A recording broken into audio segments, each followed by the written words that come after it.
Bonjour à tous, chers amis. Voici une histoire que les esprits m'ont chuchotée dernièrement. Nous sommes 1000 ans avant l'ère commune, au royaume du Kemet, c'est-à-dire en Égypte. Setna est le fils du pharaon. Il est beau, riche, vigoureux et passionné. Il est le futur souverain de la puissante Égypte. Dans sa vie de monarque, il a pris de l'avance, car à 25 ans, il est veuf et père de 2 enfants. Un beau garçon et une belle petite fille un peu plus jeune. Un garçon et une fille. Le choix du roi, comme on dit. Pourtant, ces enfants, ils ne s'en occupent pas vraiment. La mère a été emportée par une épidémie de peste quelques années plus tôt, et il ne se sent pas encore prêt pour le métier de papa. Setna préfère s'amuser avec ses amis, faire les 400 coups. Un jour, il assiste à une cérémonie religieuse, dans l'enceinte du palais. Elle est présidée par Sneferka, grand prêtre d'Osiris. C'est le genre de cérémonie qui ennuie vraiment le prince. La veille, il a passé la nuit à la maison de bière avec ses amis. Là, ils ont bu, ri, mangé et regardé les filles danser jusqu'aux petites heures. Alors ce matin, Setna n'est vraiment pas concentré sur les prières et les offrandes. Ses yeux se ferment tout seuls et il soupire d'ennui. Mais alors qu'il s'apprête à s'éclipser, une personne dans la foule attire son attention. Il s'agit d'une jeune femme, à la silhouette parfaite, aux grands yeux noirs magnétiques soulignés de colle. Setna, qui en tant que prince se trouve au premier rang, se penche vers l'un des prêtres mineurs. « Qui est cette femme ?»« Elle ? C'est la fille du grand prêtre, Seigneur. Elle te plaît, tu sais que... » Setna ne répond pas. Il n'écoute plus. Il n'a Dieu que pour elle à cet instant, et son cœur et son corps s'enflamment. Elle devient le centre de son existence. Il faut que je lui parle. À la fin de la cérémonie, il se dirige vers le grand prêtre. Arrivé à sa hauteur, il trouve quelques banalités à lui dire, mais son regard ne quitte pas sa fille. Sneferka remarque ce regard. Il s'incline. « Seigneur, mon prince, permettez que je vous présente ma fille, Bastet Tabuktu. » Setna fait la plus belle des révérences, sous le regard amusé de la belle. Dans la culture égyptienne, les femmes sont libres de choisir leur compagnon. Le père s'écarte donc, laissant sa fille gérer la présence du prince. « Je me nomme Setna. »« Je sais, » dit Bastet. Elle a un timbre de voix enchanteur, musical. Setna est complètement sous le charme. Il en bafouille presque, quelque chose qui ne lui est plus arrivé depuis des années. En fait, depuis sa rencontre avec sa défunte femme. Quelque chose qu'il ne croyait plus possible. Bien sûr, il se dit que cette passion qui prend naissance en lui ne durera qu'un temps, mais il compte bien en profiter, car déjà son imagination anticipe le parfum et le goût des lèvres de la fille du prêtre. Tu sembles troublé, mon prince. Oui, enfin, je veux dire non. Viens, allons faire un tour. Ils vont dans les jardins du palais. À cette époque de l'année, les lotus sont en fleurs, et la végétation embaume l'atmosphère. Elle lui parle pendant un moment. Il n'écoute que le son de sa voix. Parle-t-elle de la cérémonie, du printemps, de la ronde des saisons et du cycle cosmique sous le regard bienveillant des dieux? Il ne sait pas, il bafouille, sa voix, quelle voix! Et lorsqu'il la quitte, c'est avec la promesse de se revoir très bientôt. Il rentre dans ses appartements, le cœur gonflé. La nounou de ses enfants vient les présenter pour le coucher. Il regarde à peine les bambins. Dans son âme, n'existe plus rien d'autre que la fille du prêtre. Il s'assied à son bureau.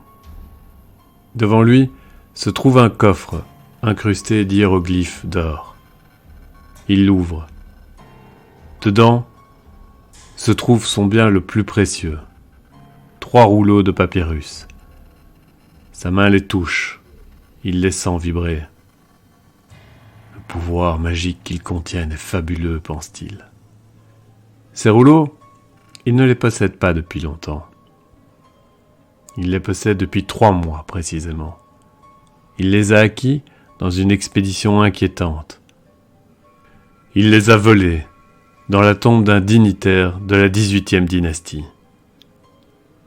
Depuis 3 mois, Setna est resté éveillé de longues heures devant le coffre, sans oser toutefois déployer les parchemins. Et pourtant, une telle promesse de puissance, presque aussi attrayant que Bastet. La porte s'ouvre sur son domestique. Il se retourne, sèchement. J'avais demandé de ne pas être dérangé. Pardonnez-moi, monsieur, mais Bastet Taboutbou est là. J'ai pensé que... Il se lève en sursaut, fébrile. C'est bon, fais-la entrer et laisse-nous. Le domestique s'efface devant la jeune femme. Elle est plus resplendissante que cet après-midi encore. Setna ne peut s'empêcher de penser qu'il y a quelque chose de divin en elle. Elle a revêtu une robe vermeille et diaphane. « Je ne t'attendais pas si tôt, dit-il, avant de se reprendre. Enfin, ça ne me dérange pas. Je veux dire... Elle rit. Qu'elles sont délicieux. Le plus délicieux qui soit. Elle s'approche de lui. Il sent son cœur palpiter. J'étais seul chez moi. La demeure de mon père est froide lorsqu'on s'y trouve seul. Ah bon, oui, je veux bien croire. Il se sent maladroit, il hésite, à brûle-pourpoint, elle lui demande. Tu as des enfants, je crois ? Oui, en effet. Je peux les voir. Oui, je suppose. Sans qu'il se rappelle le trajet, les voilà qui se retrouvent dans la chambre des enfants. Ceux-ci dorment à poings fermés. Elle s'approche d'Ellie. Il est mal à l'aise. Il ne pense qu'à l'embrasser. Elle s'assied au bord du lit du petit, ses traits encore poupins, soulignés par une longue natte typique des familles nobles du Kimet. Bastet passe sa main sur la joue de l'enfant. Le père est plus inquiet que jamais. Nous devrions partir, non ? Il ne sait pas pourquoi, mais son mal-être est à son comble. Il a envie d'appeler les domestiques et les nounous. La garde même, peut-être. Elle se tourne vers lui. « Je sais ce que tu veux.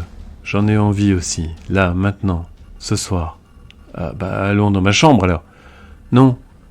Avant, je veux que tu me donnes un gage de ton désir. Tout ce que tu veux. Tout ce que je veux.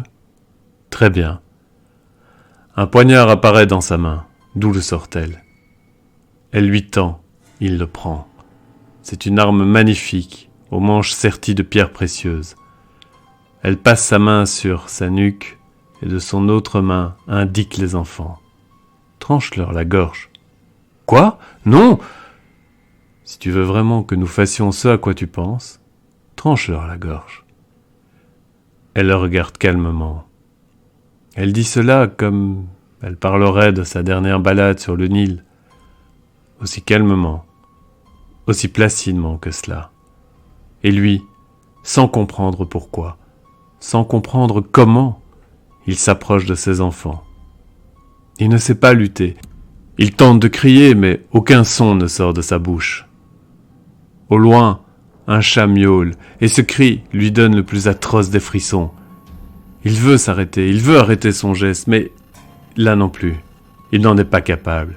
Il ne se contrôle plus. Les bambins se réveillent. Dans leur regard endormi, une incompréhension, puis une horreur, la conscience de l'ultime et abjecte trahison, l'infanticide. Un regard qui le hantera jusqu'à la fin de sa vie et qui l'emportera avec lui de l'autre côté. Et alors que la lame de son couteau cisaille dans les chairs tendres de sa progéniture, alors que le sang gicle et que les larmes brûlent ses yeux, la fille du grand prêtre le regarde en souriant. Dans ses mains se trouve le coffre du dignitaire. Quand s'en est-elle emparée ? Pourquoi l'a-t-elle fait ? Pourquoi massacre-t-il ses enfants ? Pourquoi ne sait-il pas s'arrêter par les dieux, ses propres enfants ? Lorsque la vie a déserté les petits corps, elle s'approche de lui. Elle n'a pas cessé de sourire. Ses lèvres effleurent les siennes et elle dit « Voilà, comme ça tu sais ce que c'est de se voir voler son bien le plus précieux. » Je suis Bastet, la vengeresse. N'oublie jamais que les esprits décident quand le pouvoir doit être exhumé. Une profonde inspiration. Il tousse, secoue la tête, chasse la vision de ses enfants morts. Autour de lui, une foule de personnes rigole. Il se lève. Il est nu, complètement nu. Où est-il ? Il est dans les rues de Thèbes. Mais qu'est-ce que je fais là ? On parlera longtemps du roi nu qui hurle et court dans la ville. Il n'en a cure. Il court à perdre haleine. Lorsqu'il arrive au palais, les gardes le reconnaissent. Ils ne font pas de commentaires. Ils savent les frasques de leur prince. Et c'est encore totalement nu qu'il déboule dans la chambre de ses enfants. Là, il les voit. Vivants, vous êtes vivants. Les enfants rient en voyant l'enthousiasme de leur père, même s'ils trouvent curieux son plus simple appareil. Quand il eut fini de serrer fort ses enfants, le prince va jusqu'à son bureau. Les intendants du palais veulent prévenir Pharaon, car ils ont peur que l'esprit de l'héritier eût définitivement sombré. Mais Pharaon n'eut pas le temps d'intervenir. Le prince sort aussitôt du palais, non sans avoir enfilé une tunique de voyage. On dit qu'il courait en portant une boîte sertie d'or et qu'il s'est enfoncé dans le désert pour la remettre où il l'avait trouvée. Les esprits décident quand le pouvoir doit être exhumé. Les mots de Bastet résonnent à jamais à travers les âges. En tout cas, on dit qu'il avait compris la leçon et que ce prince est devenu l'un des pharaons les plus sages d'Égypte. True Story ? Histoire véritable, dans ce monde ou dans un univers parallèle. En tout cas, c'est l'histoire telle qu'elle m'a été rapportée. Et merci de l'avoir écoutée. N'oublie pas de t'abonner et de liker. À la prochaine fois pour une autre histoire.